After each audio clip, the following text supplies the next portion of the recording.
ಸಾಲುಮರದ ತಿಮ್ಮಕ್ಕ ಅವರು ಇನ್ನೇನು ಕೆಲವೇ ಕ್ಷಣಗಳಲ್ಲಿ ಪಂಚಭೂತಗಳಲ್ಲಿ ಲೀನರಾಗ್ತಾ ಇದ್ದಾರೆ. ಇನ್ನು ನೆನಪು ಮಾತ್ರ ಅನ್ನೋದಕ್ಕೆ ಹೇಳೋದಕ್ಕೂ ಕಷ್ಟ ಆಗುತ್ತೆ. ಯಾಕಂದರೆ ಅವರ ಸಾಧನೆ ಆ ರೀತಿ. ಪದ್ಮಶ್ರೀ ಪುರಸ್ಕೃತರು, ವೃಕ್ಷ ಮಾತೆ ಅಂತಲೇ ಫೇಮಸ್ ಆಗಿದ್ರು.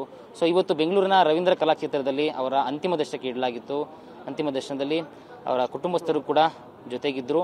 ಸೊ ಅವರ ತಂಗಿ ಲಕ್ಷ್ಮಮ್ಮ ಅವರು ನಮ್ಮ ಜೊತೆ ಇದ್ದಾರೆ, ಅವ್ರನ್ನ ಮಾತಾಡ್ತಾ ಹೋಗ್ತೀನಿ. ಅಮ್ಮ, ಇವತ್ತು ಸಾಲುಮರದ ತಿಮ್ಮಕ್ಕನವರು ನಮ್ಮ ಜೊತೆ ಇಲ್ಲ ಅಂತ ಹೇಳೋದು ತುಂಬಾ ದುರದೃಷ್ಟಕರ ಅಂತ ಹೇಳ್ಬೇಕಂದ್ರೆ ಅವರ ಒಂದು ಆದರ್ಶ ಇನ್ನೂ ನಮಗೆ ಬೇಕಾಗಿತ್ತು. ಸೊ ಕಳ್ಕೊಂಡಿದ್ದೀರಿ ಈ ಒಂದು ಸಂದರ್ಭದಲ್ಲಿ. ಸೊ ಅವರ ಒಂದು ಅಭಿಮಾನಿಗಳಿಗೆ, ಅನುಯಾಯಿಗಳಿಗೆ ಏನು ಹೇಳಕ್ಕೆ ಇಚ್ಛೆ ಪಡ್ತೀರ ತಾವು? ನಾನು ಏನು ಹೇಳಪ್ಪ, ಏನು ಹೇಳಿ ನಾನು ಒಡನಾಟ ಅವ್ರ ಜೊತೆ ತಾವು ಚೆನ್ನಾಗಿದ್ದು ಹೋಯ್ತಾರೆ, ಹಣೆ ಬರ ಇತ್ತು, ಏನು ಮಾಡೋಕ್ಕಾಗ್ತದೆ ಹೇಳಿ, ಏನು ಹೇಳೋಕ್ಕಾಗಲ್ಲ.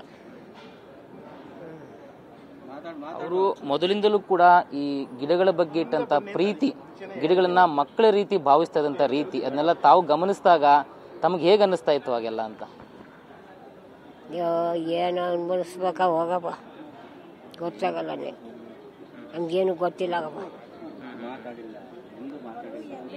ಎಂದು ಏನು ಮಾತಾಡಲವ.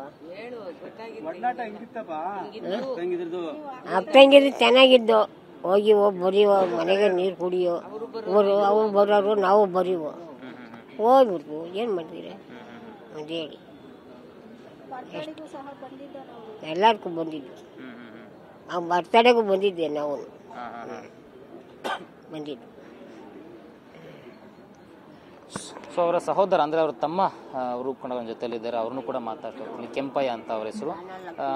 ಸರ್, ಈಗ ಸಾಲುಮರದ ತಿಮ್ಮಕ್ಕ ಅವರು ನಮ್ಮ ಅಕ್ಕ ಅವರು ನಮ್ಮನ್ನೆಲ್ಲ ನೀವು ತಮ್ಮ ಓಕೆ ಅಗಲಿ ಹೋಗಿದ್ದಾರೆ. ಸೊ ಅವರ ಸಾಧನೆಗಳು ಅಂತಾರಾಷ್ಟ್ರೀಯ ಮಟ್ಟದಲ್ಲಿ ಕೂಡ ಗುರುತಿಸ್ಕೊಂಡಿತ್ತು.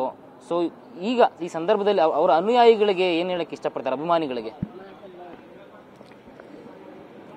ತವ್ರ ಮನೆಯಿಂದ ಕಚ್ಚನಹಳ್ಳಿ ಕೊಟ್ಟು, ಈ ಹುಲ್ಕಲ್ಲಿ ಕೊಟ್ಟು, ಹುಲ್ಕಲ್ಲಿಗೆ ನಮ್ಮ ಮಾವ ಅವರು ಮರ ಮಾಡಿರು.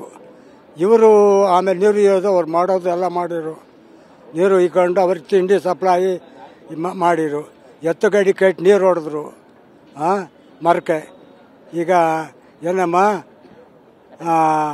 ಯಾರೇ ಕೇಳಿರಿ ಮಕ್ಳೇ ಚೆನ್ನಾವ್ರಿ ಅಂದರೆ ಅಗಳಪ್ಪ ಸಾಲ್ಗ ಅವ್ರ ಕಡಪ್ಪ ಅಂತ ಹೇಳೋದು. ಅದು ಪುಣ್ಯದ ಕಿತ್ತಿ ನಮ್ಗೆ ಒಳ್ಳೆ ಹೆಸರು ತಂತು, ಊರಿಗೂ ಒಳ್ಳೆ ಹೆಸರು ತಂತು, ನಮ್ಮ ಭಾರತಕ್ಕೂ ಒಳ್ಳೆ ಹೆಸರು ತಂತು, ನಮ್ಮ ಕರ್ನಾಟಕಕ್ಕೂ ಒಳ್ಳೆ ತಂತು. ತಾಯಿ ನಮ್ಮ ತಣ್ಣಗೆ ಹೋಗ್ಬಿಟ್ಟು ಬರಲವ, ಅಷ್ಟೇನೇನಿಲ್ಲ. ಸದ್ಯಕ್ಕೆ ತಾವು ಸರ್ಕಾರಕ್ಕೆ ಏನು ಕೇಳ್ಕೊಳ್ತೀರಾ? ಸೊ ತಮ್ಮವ್ರನ್ನ ಕಳ್ಕೊಂಡಿರೋದ್ರಿಂದ ಪುಣ್ಯಾತ್ಮ ಮರ ನೋಡಕ್ಕೆ ಬಂದಿರೋದು ಬೇಲೂರು.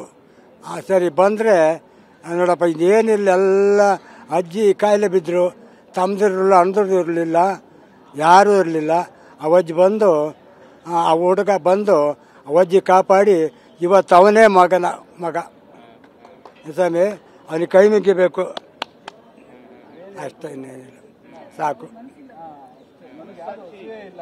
ಬಿಡಿ, ಸಾಕು.